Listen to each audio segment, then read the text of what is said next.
Welcome to Board Game Wanderers tutorial. Today we'll be talking about a puzzle party game called Political Mess.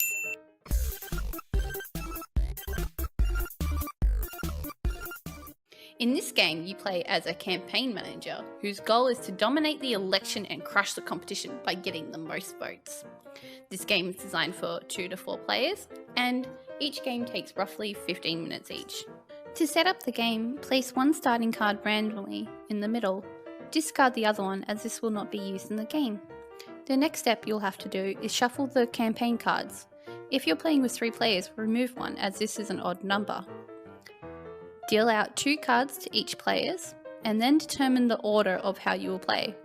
For this game, the first player rule is whoever voted last will be the first player. The next step is everyone will now need to choose what colour they want to be. To do this, the first player must choose based on the 2 cards they have in the hand. On each campaign card, there will always be 2 politicians in 2 different colours of the players' colours, and 2 of the same symbol, known as the democracy symbols. Now that we have explained how to set up the game, we will now explain how to play the game. As mentioned before, the goal of the game is to win the election. To win the election, you must gain the most votes through placing the campaign cards. On each player's turn, they place a card and draw a card. When placing a campaign card, there are 2 restrictions. 1, it must overlap at least one existing square. 2, you may only overlap symbols with symbols of the same type. You may overlap a blank space with anything. The game ends when the deck runs out and all cards are played from the player's hands. All the cards are gone, you then add up the score. The score in this game, each democracy symbol is worth 1 vote, or more depending on how many democracy symbols are connected. A voting block is defined by a group of connected democracy symbols. They are connected by being side by side each other, either vertically or horizontally, but not connected if they are diagonally from each other.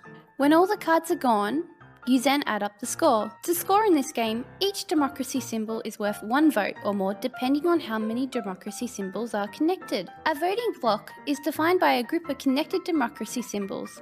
They are connected by either side by side to each other, either vertically or horizontally, but not connected if they are diagonal from each other. The value of a voting block is worth the number of adjacent democracy symbols in it.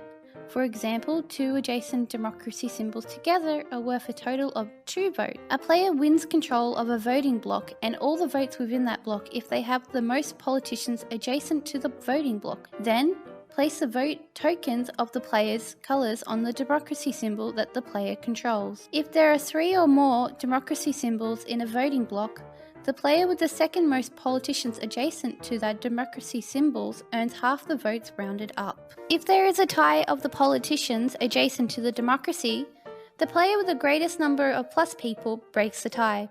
If there is still a tie, then all tied players score the value of the vote divided by the number of tied players rounded up.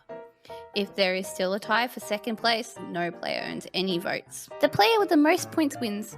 In the case of a tie, the player who went earlier in the turn's order wins. For example, if player 2 and player 3 both have a tie, then player 2 would be the winner because they came before player 3. The game is now available in Australia for $9.99 and link will be in the description. Please like and subscribe for more content and thanks for watching. Bye bye!